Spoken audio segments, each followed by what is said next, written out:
Só para começar, a revista Veja acaba de revelar que ministro do Supremo pode ser preso a qualquer momento. Bomba da bomba da bomba, gente, tá? Segundo matéria que acabou de ser publicada aqui agora na imprensa, agora, gente, tá? Neste exato momento, a matéria acaba de afirmar que ministro do Supremo pode ser preso a qualquer momento. E o motivo, gente, aí é que vocês vão ficar de queixo caído. É bomba que acabou de explodir em Brasília. Eu vou trazer o judiciário, gente, tá? Num desespero aqui agora neste exato momento. Outra informação mega urgentíssima, gente. Candidato acaba de desistir. Notícia que acaba de ser confirmada, acaba de ser revelada direto de Brasília. Candidato, gente, tá? Acabou de desistir da candidatura. Por que que ele desistiu? Não aguentou a pressão, arregou e as previsões estavam certas, gente, tá? Muitos diziam que ele não iria conseguir continuar após aí as últimas pesquisas. E sim, gente, tá? Notícia que acaba de ser revelada. Candidato acabou de desistir da candidatura. E é claro que eu vou trazer essa informação. Nicolas Ferreira acabou de explodir uma bomba estratosférica contra o ministro Alexandre de Moraes.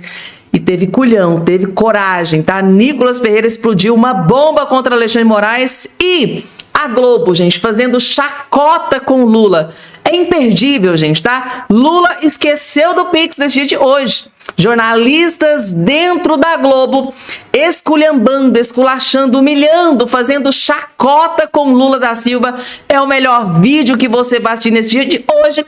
E o Nicolás Maduro, gente, preso nos Estados Unidos.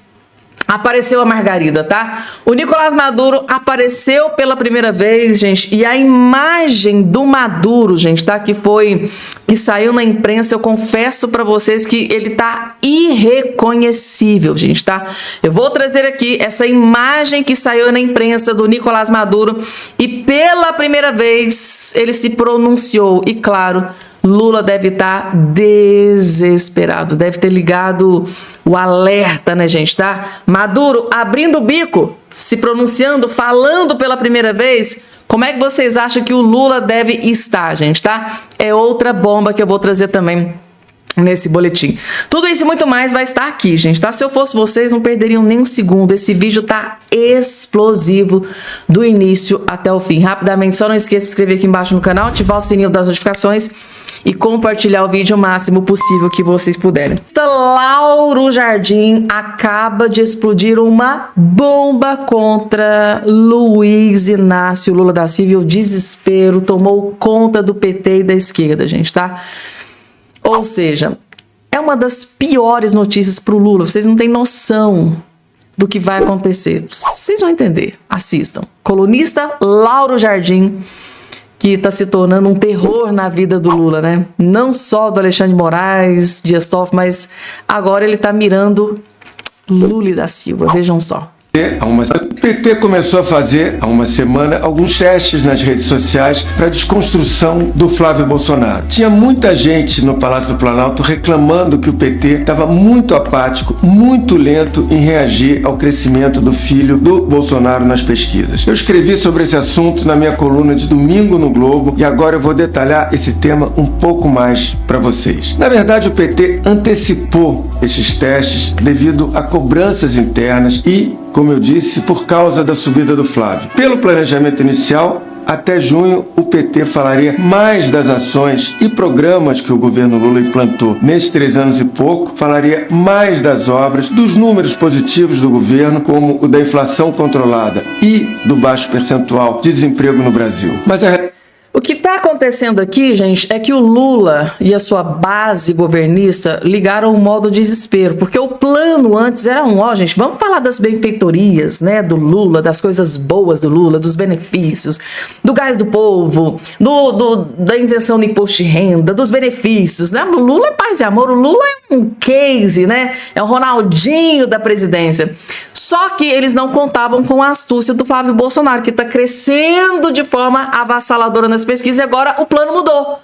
O Lula e o PT e a esquerda foram obrigados a mudar, né, a cronologia dos planos, porque eles não contavam que o Flávio fosse crescer tão gigantemente assim nas pesquisas. Aí, agora, ao invés de falar sobre as benfeitorias do desgoverno Lula, que não tem nada, vai ser difícil, a ordem agora é atacar Flávio Bolsonaro de forma covarde e sorrateira para tentar fazer com que o Flávio caia nas pesquisas. Só que aqui o Lula está dando um grande tiro no pé e a coisa pode piorar ainda mais. Aí o Lauro Jardim vai explicar o porquê. A realidade mudou e a hora é de ver qual é o melhor jeito de bater no Flávio Bolsonaro, de ver quais os pontos mais fracos dele. A avaliação no PT é que o 01 tem muitos flancos, os dele próprio e os herdados do pai. Então já foram publicadas postagens que atacam o Flávio Bolsonaro por causa do que o governo Bolsonaro fez ou deixou de fazer durante a pandemia. Tem outras postagens que o ligam à misoginia, além de uma breve biografia em que o caso da rachadinha, as compras de imóveis com dinheiro vivo e as homenagens a milicianos, enquanto ele era deputado estadual no Rio de Janeiro, ganham bastante destaque. A ideia é ver o que pega na veia e bater o bumbo. É isso aí, na segunda-feira que vem eu tô de volta. Gente, tá aí o plano, né? O plano do Lula, do PT, para atingir o Flávio Bolsonaro, o plano é bater no Bolsonaro. Esse é o plano estratosférico do Bolsonaro, gente, tá?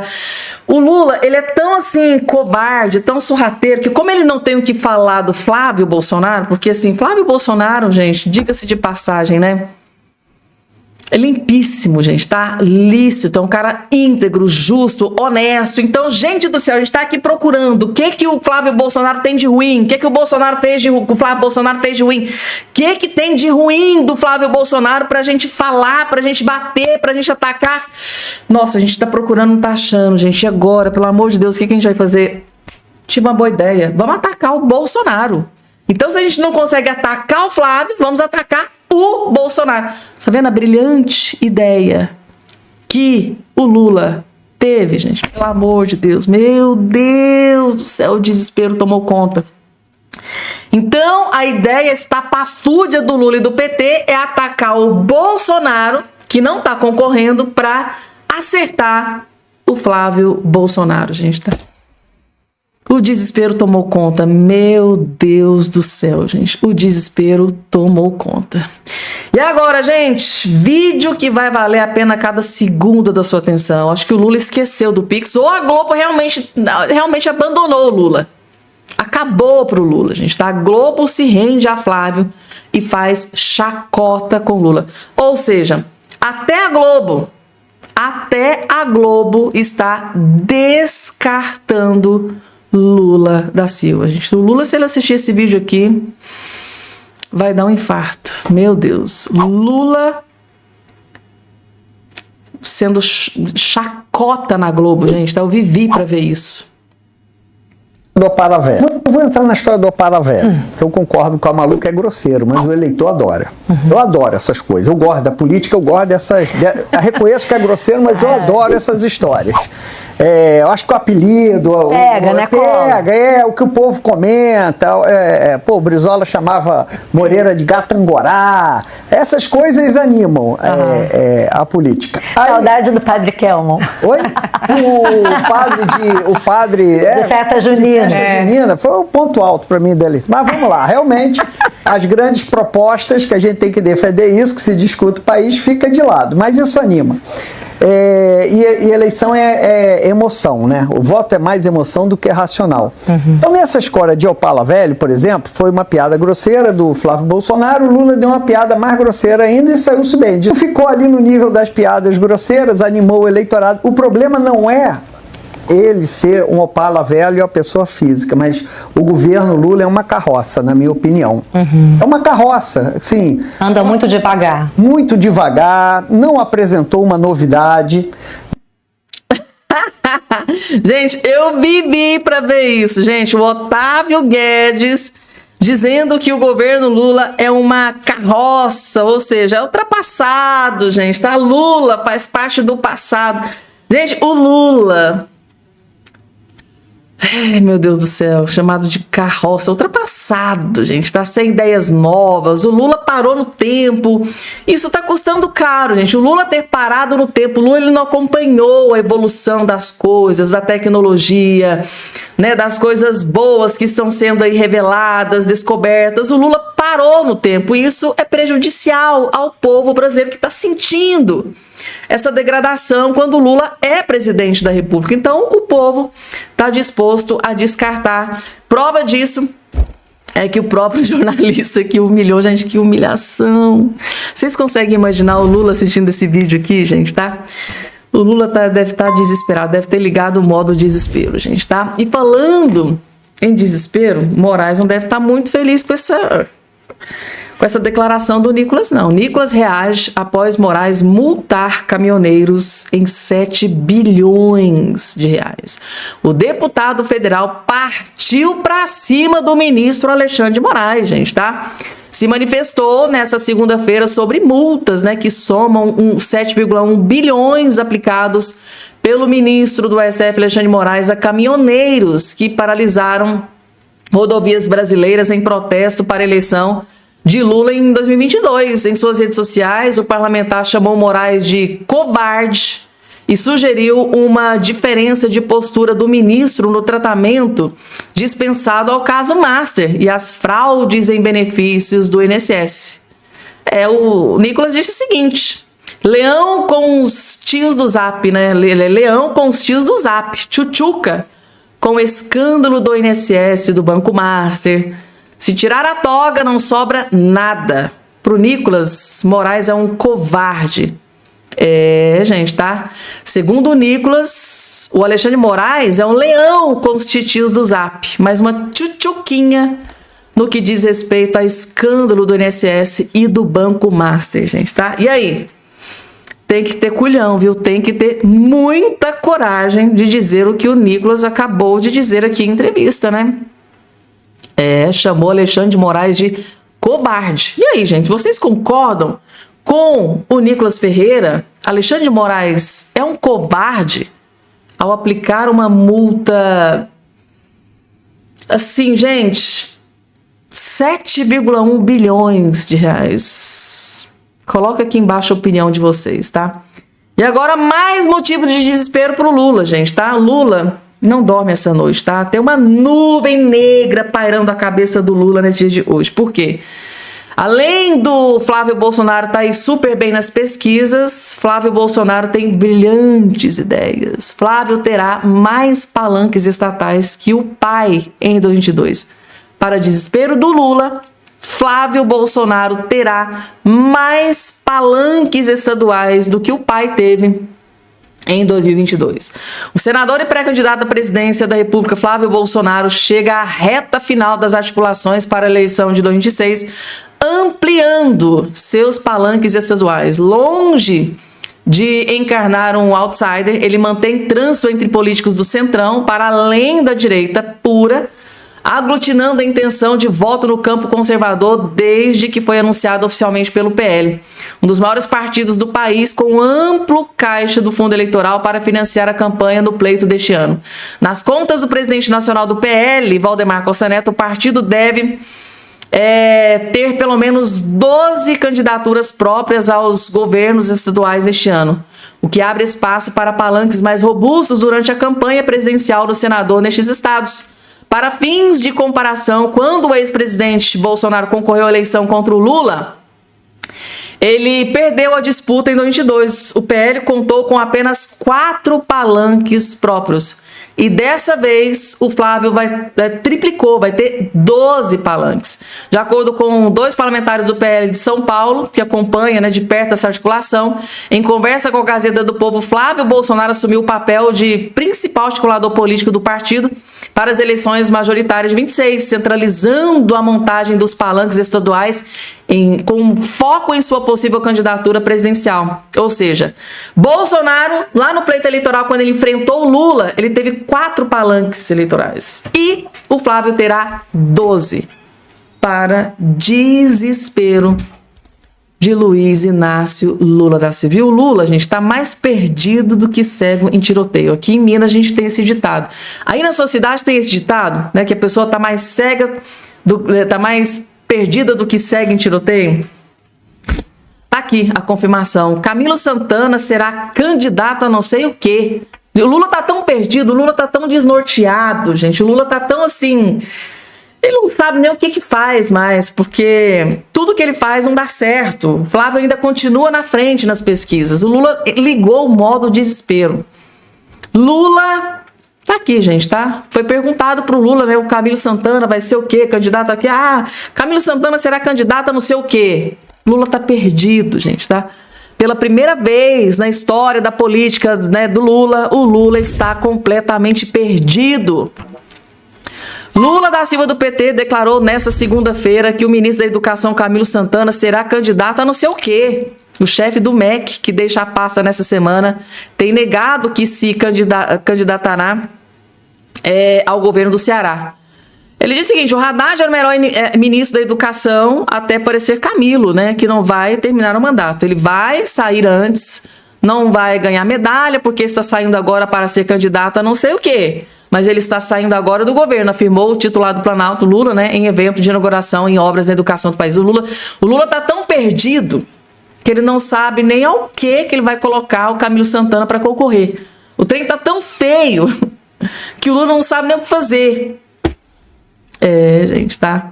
Para quem tava dizendo aí que a situação do Lula tava tranquilinha, né? O Lula tá de boa, o Lula tá tranquilo. Acho que esse título aqui dessa manchete desenha bem, né, o desespero do Lula, gente. Falando em desespero do Lula, sabe quem se pronunciou agora, gente, tá, recentemente? Maduro. Nicolás Maduro, inclusive, saiu essa imagem aqui. Gente, se isso aqui realmente for imagem atual do Maduro, meu Deus do céu, gente, tá? O Donald Trump destruiu o homem. Maduro reaparece em tribunal dos Estados Unidos, visivelmente mais magro após quase 3 meses. Gente, eu tô aqui chocada. Se isso aqui realmente for imagem real, atual do Nicolás Maduro, o homem definhou, né, gente? Acabou, meu Deus do céu. Tá aqui, gente, tá? Ele se pronunciou pela primeira vez, segundo aqui, matéria da Gazeta do Povo. E cada vez que o Maduro abre o bico, o Lula deve ligar o modo desespero, né? O que o Maduro deve saber de coisa do Lula, desse pessoal do Foro de São Paulo, de longa data? Maduro manda a primeira mensagem da cadeia, né, de dentro da cadeia nos Estados Unidos, ó. Pela primeira vez após ser preso e levado para os Estados Unidos, né, em 3 de janeiro de 26, acusado de terrorismo, posse de armas, narcotráfico, o presidente deposto, ou seja, expulso da Venezuela, Maduro enviou mensagens pelas redes sociais ao povo do seu país. Assinam a mensagem Maduro e a esposa, tá? A deputada Cília Flores de Maduro. Recebemos com... abre aspas, né? O que eles disseram. Recebemos suas comunicações, mensagens, e-mail, cartas e orações. Cada palavra de amor, cada gesto de afeto, cada expressão de apoio preenche nossas almas e nos fortalece espiritualmente. Estamos bem, firmes, serenos e em constante oração. Que anjinhos, gente. Que anjinhos, Maduro e esposa, né, gente? Nem parece aqueles dois terríveis que devastou aquele povo venezuelano, né, gente? Quem ouve aqui pensa, nossa, viraram anjinhos agora. A postagem em nenhum momento trata das acusações, né, contra o casal, nem sobre como estão, né, sendo os dias na prisão enquanto aguardam o julgamento. Maduro e Cília, né, falam em amor, consciência, solidariedade, tanto dentro da Venezuela quanto além das fronteiras. O amor o amor que vocês nos enviam se transforma em força moral. Gente do céu, por um instante eu pensei que quem estava falando aqui era Madre Teresa de Calcutá, mas não, gente, tá? É o sanguinário do Nicolás Maduro, gente. Não é porque ele foi preso que virou anjinho, não. Porque às vezes tem gente aí, né, que morre e vira anjinho. Não vira, não. Às vezes o cara, tipo aqueles líderes do regime do Irã, não é porque o cara foi eliminado, foi dessa para pior que virou anjinho, não, gente, tá? Esse aqui é um dos homens mais cruéis e perversos da face da terra. e aliado de Lula da Silva, né? Vamos lá, gente. Deixa eu trazer aqui informação sobre Bolsonaro. Bolsonaro, já a equipe, né, a defesa do Bolsonaro, deu a resposta pro Moraes.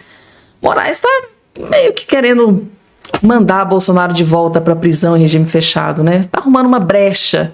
Mas a defesa do Bolsonaro, numa tacada de mestre, veio aqui e deu a resposta precisa. Defesa diz que Bolsonaro segue de forma rigorosa as regras da prisão domiciliar. A defesa do ex-presidente Bolsonaro afirmou que ele vem observando de forma rigorosa, integral e permanente todas as condições fixadas para o cumprimento da prisão domiciliar humanitária. O ex-presidente passou a cumprir as medidas, né, que foram impostas pelo ministro Alexandre de Moraes na manifestação enviada ao STF. Olha, Alexandre de Moraes, né, conforme solicitado pelo ministro Moraes, a defesa afirmou ainda que só tomou conhecimento do fato mencionado, né, um vídeo citado por Eduardo Bolsonaro, por ocasião da intimação da corte. Segundo os advogados, não houve ciência prévia de gravação feita pelo filho no exterior dos Estados Unidos neste fim de semana. A defesa do Bolsonaro, gente, teve uma tacada de mestre, uma ideia tão brilhante. Na verdade, deve ter sido... Acho não, foi isso que aconteceu. A defesa disse, olha, o Bolsonaro só ficou sabendo disso aí, tanto é que não chegou vídeo nenhum, só ficou sabendo através da intimação do ministro Moraes. Senão o Bolsonaro nem teria ficado sabendo do vídeo lá do Eduardo Bolsonaro. E agora, gente, vocês acham que depois dessa justificativa, vocês acham que Moraes ainda vai ter coragem de mandar o Bolsonaro de volta para o regime fechado? Assim, a defesa sustenta que só soube da fala de Eduardo sobre o suposto acesso a um vídeo, né, em rede social após a intimação de Moraes, que deu 24 horas para esclarecimentos. O prazo foi estabelecido depois do deputado ter mencionado que estava ali gravando um vídeo para depois mostrar para o Bolsonaro. Em nenhum momento estava dizendo, estou fazendo uma live, estou aqui mostrando para o meu pai. Não foi nada disso. Mas a galera da esquerda diz que, nossa, ele vai ser preso novamente. E agora, gente, desistência da candidatura está aqui na Folha de São Paulo. Silveira, que é esse que está aqui agora na sua tela. Gente, tá? Silveira deve ficar fora, deve ficar no governo e desistir da candidatura após pedido de Lula. Esse aqui, o Silveira, que faz parte do governo Lula, deve desistir da candidatura após pedido de Lula da Silva, gente, tá? Em meio à saída de ministros do núcleo duro do governo Lula, né? O presidente pediu que o ministro de Minas e Energia, Alexandre Silveira, que é esse que está aqui do ladinho de vocês aqui, abra mão da candidatura ao Senado por Minas Gerais e fique no cargo. Silveira disse a interlocutores que deve atender ao pedido do Lula. Ele vai desistir da candidatura. Ele estava ali, né, com um dedo ali na caneta para assinar, para concorrer ao Senado por Minas Gerais. E ele acabou de desistir da candidatura, gente. Então, o presidente está preocupado em garantir a estabilidade da cozinha, né, do governo com a saída de Fernando Haddad, Rui Costa, né, e Gleice Hoffmann. Silveira é tido como um dos nomes de confiança do Lula e, por isso, deve assumir funções consideradas estratégicas de continuar no governo. A ideia é que ele atue na interlocução com o mercado e também na articulação política, já que é ex-senador e secretário do PSD. Aqui eu vou desenhar para vocês a ideia do Lula daqui a pouquinho. O Lula tá desesperado, gente, tá? Então, como ministro, ele ainda deve participar da coordenação nacional da campanha da reeleição do Lula, com foco em Minas Gerais. Vocês prestaram atenção aqui, gente, que ele já foi, já que é ex-senador e secretário do PSD. Quem que é o poderosão, chefão, cacique do PSD? Gilberto Kassab. O que é que o Gilberto Kassab acabou de anunciar hoje? Que o candidato dele vai ser o Ronaldo Caiado, que é de direita. Aqui, com este cidadão aqui, o Lula está vendo uma brecha para se aproximar do Gilberto Kassab.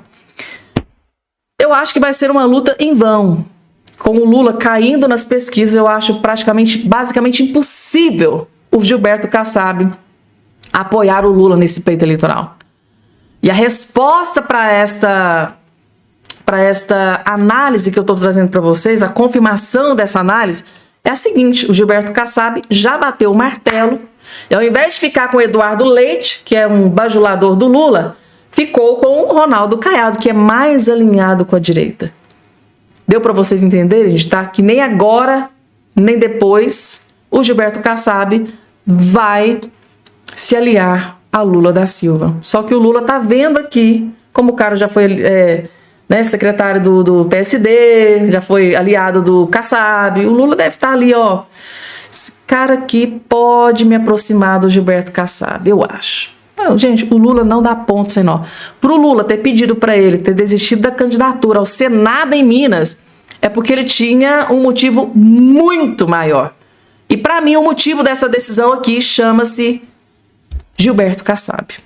Bom, gente, então vamos ver se as previsões vão ser confirmadas aí nas próximas semanas. Gente, a minha leitura é essa, é o desespero. Pro Lula ter chegado aqui, tá? No Alexandre Silveira ter pedido para ele desistir da candidatura do Senado de Minas Gerais, é porque o Lula tá desesperado e tá enxergando no Silveira uma chance de se aproximar do Gilberto Kassab, uma vez que agora o Gilberto Kassab já pulou do barco do Lula. Como eu tô trazendo para vocês informações aqui durante o dia. Gente, esse vídeo aqui é bom vocês mandarem pros petistas. Você conhece algum petista? Porque às vezes o petista ainda tá aí achando que o Lula...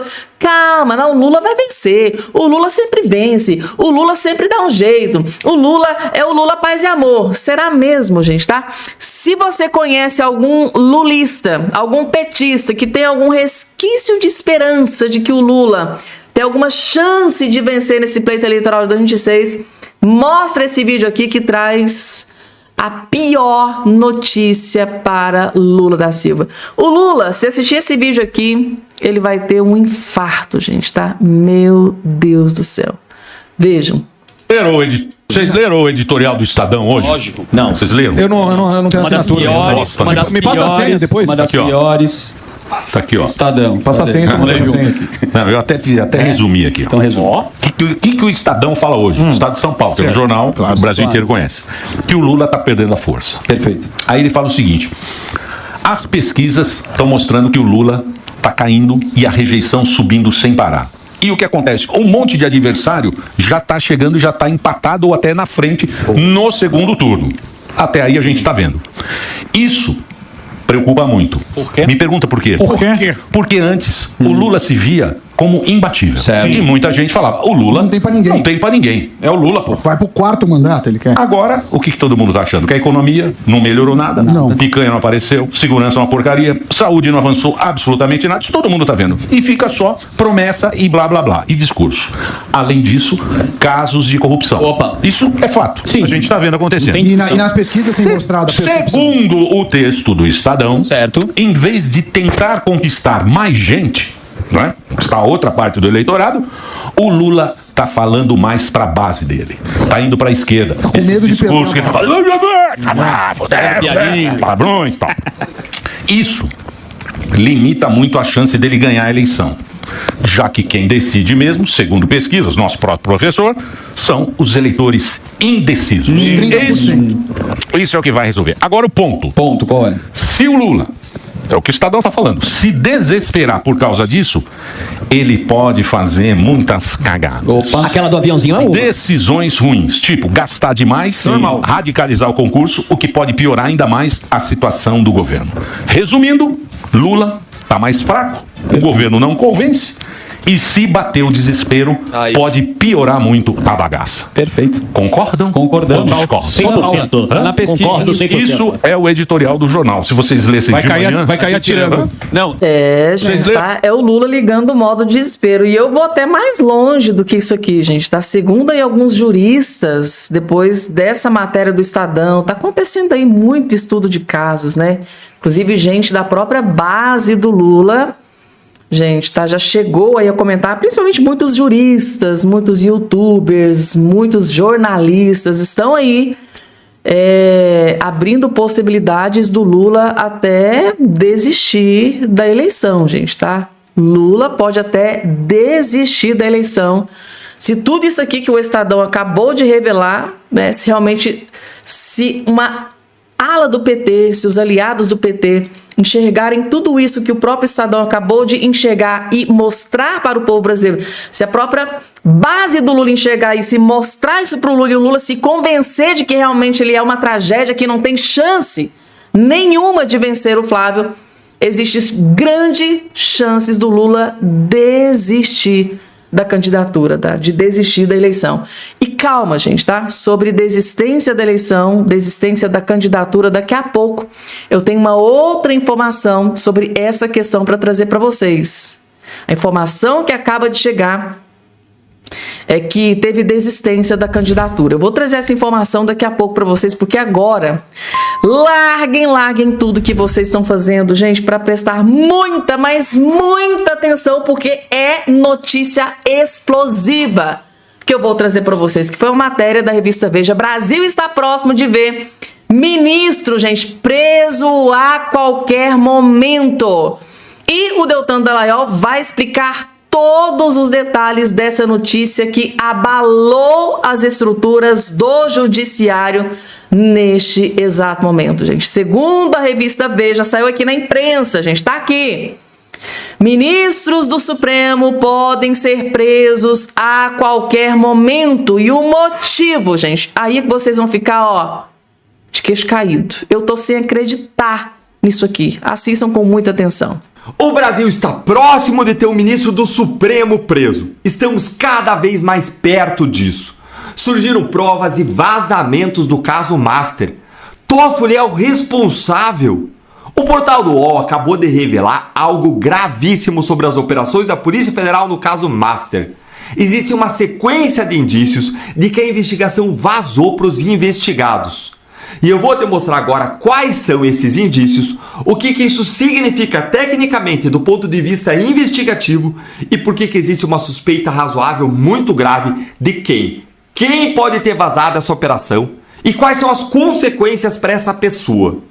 Vamos aos fatos. No dia 14 de janeiro desse ano, às 6 horas da manhã, a Polícia Federal deflagrou a segunda fase da Operação Compliance Zero, com 42 mandados de busca e apreensão sendo cumpridos em 5 estados do país.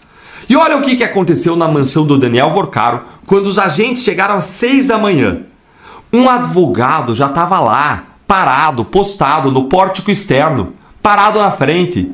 Seguranças armados se recusaram a deixar a polícia entrar. Em Trancoso, na Bahia, na casa do primo do banqueiro Felipe Vorcaro, os agentes encontraram o quarto do casal com a porta aberta, ar-condicionado ligado, lençóis revirados, tudo com, presta atenção, isto aqui que a reportagem diz, tudo com a aparência de que as pessoas que ocupavam o imóvel teriam saído repentinamente. A babá disse que o Felipe e a esposa tinham ido à academia às 6 da manhã e não voltaram enquanto a Polícia Federal estava lá. Resultado: sem apreensão de celulares, tablets, notebooks. No Leblon, Rio de Janeiro, o apartamento do Nelson Tanuri estava sendo esvaziado, sem pertences pessoais, sem celulares, sem nada. Em Belo Horizonte, na casa do André Beraldo, outro investigado, o cenário de fuga às pressas foi encontrado. Roupas pelo chão, câmeras desarmadas, um cachorro bem cuidado dentro da casa. Os donos sumiram. Dos 6 endereços principais, apenas um. Um deles, o investigado foi pego de surpresa. Silvio Barreto foi encontrado dormindo na cama. Todos os outros claramente foram avisados. Agora vamos analisar isso do ponto de vista de quem já trabalhou em investigações criminais. Quando você tem uma operação aí com 42 mandados de busca e apreensão sendo cumpridos simultaneamente em 5 estados e 5 dos 6 alvos principais foram claramente avisados com antecedência, meu amigo, isso não é coincidência, isso é vazamento sistemático, isso é tática de contra-inteligência contra investigação. E aqui vem a pergunta técnica crucial. Quem tinha acesso às informações sigilosas dessa operação? A investigação tramitava no STF sob sigilo máximo. O relator era o ministro Dias Toffoli. Quem tinha interesse em sabotar a investigação e em esconder as evidências, hein? E tem mais um dado aqui técnico devastador. A Polícia Federal tinha solicitado prazo adicional para confirmar os endereços atualizados dos alvos. Toffoli negou esse pedido da polícia. Qual foi o resultado? Endereços desatualizados, Somados ao vazamento, deu no que deu. Buscas amplamente frustradas. Olha a ironia. O STF, que mandou investigar a Receita Federal por vazamentos contra ministros de velocidade supersônica, não mandou investigar esse vazamento gravíssimo que prejudicou completamente a operação do caso Master, que investiga fraudes bilionárias bancárias. E agora liga os pontos aí comigo. Toffoli era o relator. A investigação estava sob sigilo máximo. Toffoli tem relações financeiras não explicadas com Vorcaro. A empresa da família, a Maridit, do Toffoli, vendeu parte do resort Itaiaia para o fundo ligado ao Master por 35 milhões de reais. Toffoli negou prazo para a Polícia Federal atualizar os endereços. A operação vazou sistematicamente. Olha, não é um salto lógico muito grande, não precisa de ser nenhum gênio para você ter uma suspeita razoável de que o ministro pode ter sido quem vazou ou ao menos ter facilitado o vazamento. É uma hipótese, cabe à justiça investigar. A polícia e o ministro André Mendonça, atual relator, deveriam investigar essa possibilidade. E se alguém atrapalha uma investigação sobre ele mesmo, você já sabe, cabe prisão preventiva. Será que o senador Alessandro Vieira estava certo no final das contas? Você lembra o que ele disse aí em dezembro do ano passado? O Brasil está próximo de ter um ministro do Tribunal Superior preso. Me conta aí nos comentários. Você ficou animado? Você acha que esses vazamentos devem ser investigados? Se inscreve no canal, clica no sininho, curta o vídeo. E aí, gente, o que é que vocês acharam? Que notícia explosiva, gente, tá? Que acabou de ser divulgada pelo Deltan Dallagnol. E aí, gente? Vocês acham que existe alguma possibilidade do ministro Dias Toffoli, que está atolado até o pescoço nesses escândalos, né, envolvendo o caso Master, Daniel Vorcaro, Dias Toffoli, que era, num primeiro momento, ali, o relator de toda essa questão, será que ele teve ali acesso a informações privilegiadas de busca e apreensão que iriam acontecer contra 40 investigados e, de repente, será que grande parte desses 40, né, que iriam sofrer busca e apreensão foram alertados de que iriam sofrer busca e apreensão? Será que algum ministro alertou que essas pessoas iriam sofrer busca e apreensão e, por isso, a própria Polícia Federal, na maioria dos casos, não encontrou nada? Ninguém. Não apreendeu celulares, laptops, computadores. Será que essas pessoas foram alertadas? Será que essas pessoas foram avisadas de que iriam sofrer busca e apreensão? Ou pior, será que foi o ministro Dias Toffoli que vazou essas informações? Lógico que tudo isso vai ser investigado, gente, tá? E se a Polícia Federal descobrir se isso realmente aconteceu de fato, segundo o Alessandro Vieira, poderemos ver ministros do Tribunal Superior presos. Gente, tá? A chapa esquentou definitivamente. E aí, gente, coloca aqui embaixo a opinião de vocês. Vocês acham que Dias Toffoli pode ter vazado informações? Coloca aqui embaixo a opinião aí de todos vocês.